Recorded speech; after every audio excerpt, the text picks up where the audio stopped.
नमस्कार विद्यार्थी मित्रांनो, वयाच्या 16 वर्षापासून उरामध्ये स्वप्न बाळगत होता की गर्दीमध्ये आपल्याला वर्दी मिळवायची आहे. परिस्थिती हालाकीची होती. भाजीपाला विकण्याचा व्यवसाय होता, पण या भाजीपाला विकण्याच्या व्यवसायामधून यानं मनामध्ये जिद्द बाळगली होती. की काय जिद्द बाळगली होती की अंगावर आपल्याला वर्दी आणायची, आपल्या घराचं दारिद्र्य कमी करायचे आहे. आईच्या नजरेमध्ये, बापाच्या नजरेमध्ये जो स्वप्न आहे, आई जेव्हा माझ्यासोबत भाजीपाला विकते, वडील जेव्हा माझ्यासोबत भाजीपाला विकत असताना तो बंदोबस्त असणारा पोलीस त्याच्याकडे आम्ही बघतो आणि बघत असताना माझा बाप माझ्या पाठीवर हात ठेवून म्हणतो, बेटा गंगाधर, तू कधी होशील रे असा साहेब? तुझ्या अंगावर कधी वर्दी येईल? तू कधी साहेब होशील? आणि असा साहेब म्हणून माझ्या समोर तू कधी फिरशील? का आयुष्यभर आपल्याला भाजीपाला विकावं लागेल? असे स्वप्न बाळगणारा हा गंगाधर भारती राईट वयाच्या 21व्या वर्षी मुंबई पोलीस भरती येथे रुजू झाला. तर बघूया विद्यार्थी मित्रांनो, त्याच्या आयुष्यामध्ये अडचणी कशा आल्या, त्याच्या आयुष्यामध्ये कोणत्या कोणत्या पद्धतीच्या अडचणी आल्या आणि त्या अडचणीला मात देऊन हा गंगाधर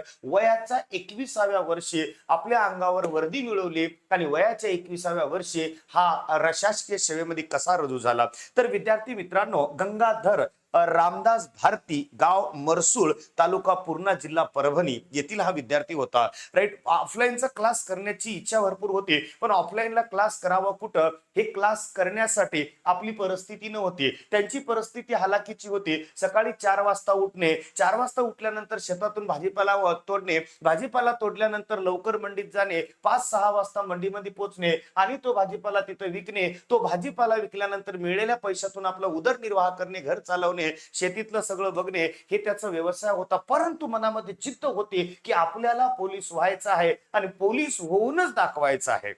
आता एवढं मोठं स्वप्न बघितलं म्हणजे जी त्याची सुरुवात असेल, एवढा मोठा स्वप्न बघितला म्हणजे स्वप्नासाठी तयारी सुद्धा त्याच लेवलची करावी लागेल. कारण की विद्यार्थी मित्रांनो, या काळामध्ये त्याला माहित होतं, जर मला पोलीस व्हायचं असेल तर पहिले मला मैदानी चाचणी पूर्ण करावी लागेल. आणि ही जी मैदानी चाचणी होती बेटा, ही होती 50 मार्काची. आणि 50 मार्काच्या मैदानी चाचणीसाठी त्याला मार्क जास्तीत जास्त कमीत कमी किती घ्यावे लागत हे सुद्धा माहिती नव्हतं, पण जिद्द मनामध्ये होती हे करून दाखवायचं. सकाळी उठणे आणि बघून घ्या, भाजीपाला विकणारा केला अभ्यास, पहिल्याच प्रयत्नात यश, 21व्या वर्षी असा केला होता अभ्यास. कसा बघून घ्या. हे भाजीपाला विकत असताना तर त्याचा गोंडस चेहरा बघा. हा तोच गंगाधर भारती, जे की गोंडस चेहरा बेटा 2023 मध्ये लागलेला तरुण पोरग 2023 मध्ये लेटेस्ट गंगाधर भारती सकाळी 4 वाजता उठायचा, भाजीपाला तोडायचा, जायचा. मनामध्ये असं वाटायचं की ग्राउंड करावं कधी, हे जे त्यांना ग्राउंडला जावं कधी, ग्राउंडची तयारी करावी कधी. मग ह्या सगळ्या गोष्टीसाठी जर ग्राउंडची तयारी करायला गेलो तर भाजीपाला तोडेल कोण? भाजीपाला तोडलं नाही तर विकेल कोणी? विकलं नाही तर घर चालेल कसा?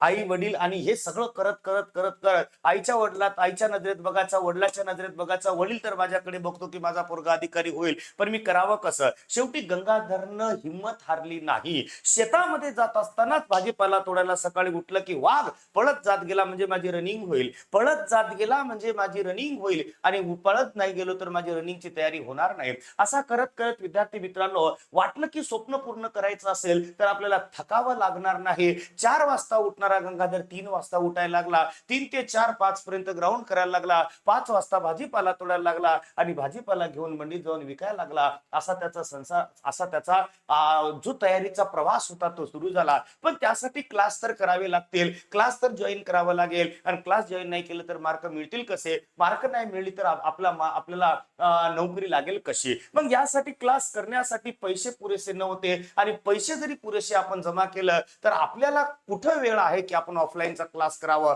मग गंगाधर भारतीने जॉईन केली ऑनलाईनची बॅच. काय केली? ऑनलाईनची बॅच. सकाळी उठायचा, 4 वाजता पळायचा, बोलणारे बोलायचे, टोमणे मारायचे, गुन्हाने भाजीपाला इकाव, यानं कशाला विनाकारण नोकरीच्या नादी लागतो? सकाळी 4 वाजता उठून पळतो. आमचे पोरं दिवस दिवस पळायले तर, आमचे पोरं नांदेडला राहून अभ्यास करायला तर, आमचे पोरं जिल्ह्याच्या ठिकाणी राहून अभ्यास करायला तर, 2-2 वर्ष झाले आमचे पोरं लागले नाही. हा कुठून लागेल? असे टोमणे या गंगाधरला मिळायचे, आणि हे टोमणे, हेच गोष्टी गंगाधरला ऊर्जा द्यायचे. आणि हेच शब्द त्याच्या कानावर जेव्हा पडायचे तेव्हा त्याला ऊर्जा मिळायची, स्फूर्ती मिळायची. नाही, हे जे बोलणारे लोक आहे बोलायला पाहिजे, हे जर नाही बोलले तर आपण सक्सेस होणार नाही. आणि आपण सक्सेस होण्यासाठी यांचे शब्द कानावर पडणे गरजेचे आहे. हे जर शब्द कानावर पडले नाही तर माझ्या मेहनतीमध्ये कमतरता होईल. तो निरागस वडिलांचा चेहरा सोबतच राहायचं, ते निरागस आईचा चेहरा डोळ्यासमोर दिसायचं, आणि हे चेहरे बघून त्याला वाटायचं नाही आपल्याला करायचं आहे. 3च्या जागी 4ला उठायचं, 4च्या जागी 3ला उठायचं, असं करत करत करत करत करत गंगाधर काम करत करत करत विद्यार्थी मित्रांनो मुंबईचा फॉर्म भरला. फॉर्म भरल्यानंतर मैदानी चाचणी झाली आणि मैदानी चाचणीमध्ये या आपल्या गंगाधरला 43 मार्क मिळाले. विद्यार्थी मित्रांनो मैदानी चाचणीमध्ये किती? 43 मार्क 50 पैकी. आणि असा गंगाधरचा जो पहिला पाऊल आहे यशस्वी पडला आणि त्या यशस्वी पावलामधून गंगाधरला 43 मार्क मिळाले आणि तो थेरीसाठी म्हणजे लेखी चाचणीसाठी पात्र झाला. आणि लेखी चाचणीसाठी पात्र झाल्यानंतर गंगाधरचं ऊर भरून आलं की आपण आपल्या आयुष्यातली पहिली परीक्षा तर पास केली. पहिली परीक्षा पास झाल्यानंतर तो लागला दुसऱ्या परीक्षेच्या तयारीला. योगायोगाने ईश्वराची कृपा त्याच्यावर एवढी की त्याला 2-3 महिने वेळ भेटला. वेळ भेटल्यानंतर त्याने ऑनलाईनची बॅच जॉईन केली. ऑनलाईनची बॅच जॉईन केल्यानंतर तो हळूहळू अभ्यास करू लागला, कॉन्टॅक्ट मध्ये राहू लागला, विचारू लागला, सर मी कसा अभ्यास करू, कोणतं वाचू, कोणतं पुस्तक वाचू, कोणतं रेफर करू, कसा करावं लागेल, पेपर कोणते सोडावं लागेल, हे यशस्वी सगळं योग्य मार्गदर्शन त्याला वेळोवेळी मिळू लागलं. आणि असा अभ्यास करत करत या गंगाधरने विद्यार्थी मित्रांनो थेरीचा पेपर दिला आणि थेरीमध्ये तब्बल 100 पैकी गंगाधरने मिळवले 90 मार्क. किती? तब्बल 100 पैकी गंगाधरने मिळवले 90 मार्क.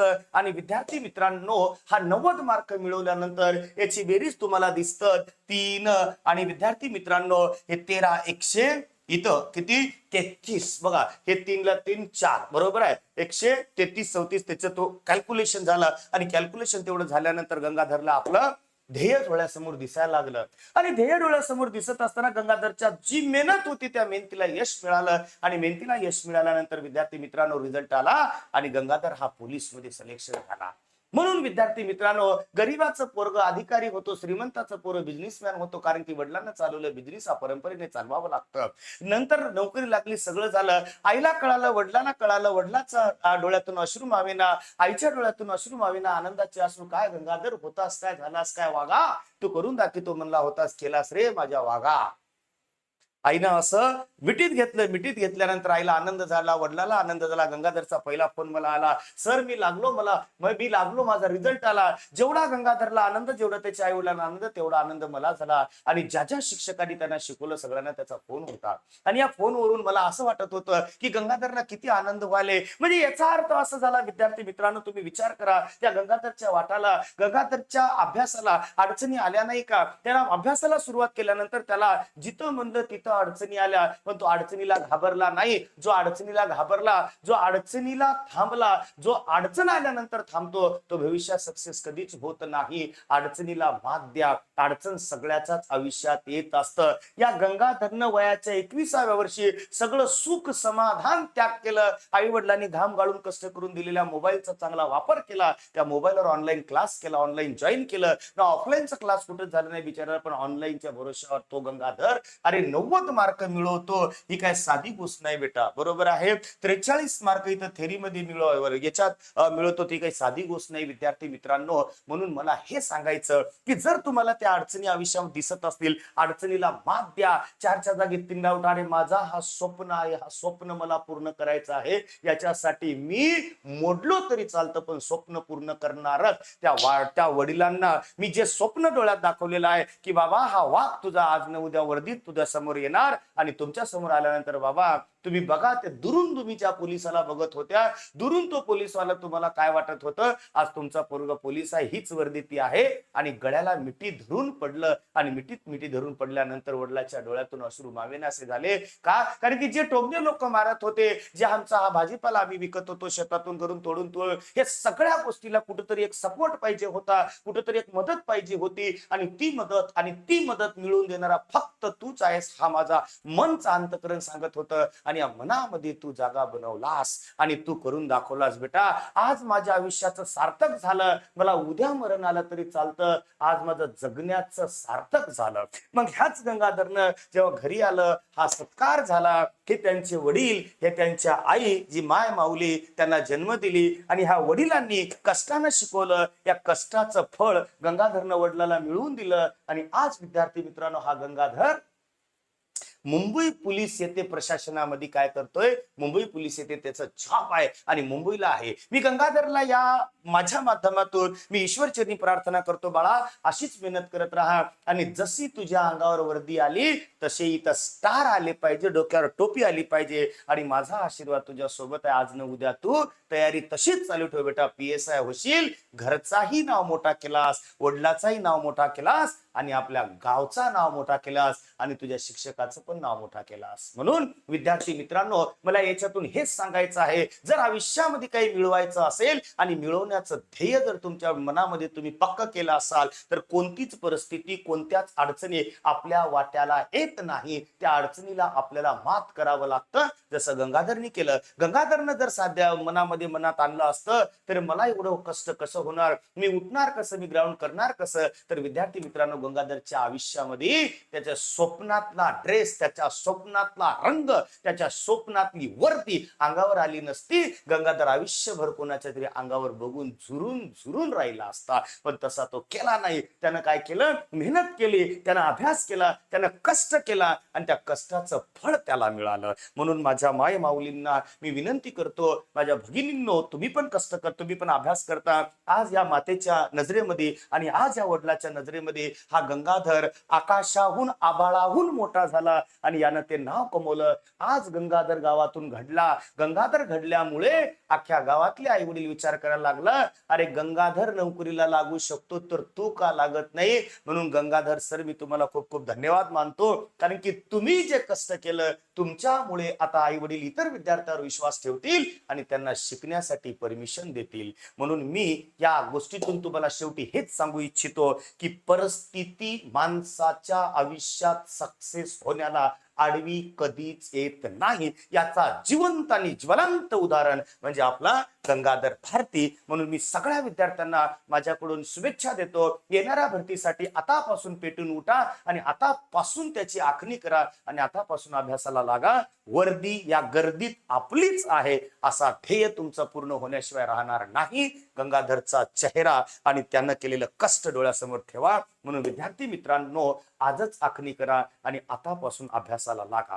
जर आतापासून आपण अभ्यासाला लागलं तरच ही गोष्ट आपल्याला मिळणार, अन्यथा मिळणार नाही. मी निलेश राठोड सर ऑनलाईनच्या माध्यमातून संपूर्ण टीम से तुमच्या सोबत आहे. गणित, बुद्धिमत्ता, मराठी, GS सर्व विषय विद्यार्थी मित्रांनो आपण घेऊन तुमचा जे ध्येय पूर्ण करण्यासाठी तुम्ही झगडता, तुमच्या ध्येयामध्ये पूर्ण होण्यासाठी तुमचा जो सिंहाचा वाटा आहे त्यामध्ये आमचा थोडासा वाटा असावा आणि आम्ही तुम्हाला वेळोवेळी मार्गदर्शन करू. म्हणून गंगाधर भारती सर खूप खूप धन्यवाद.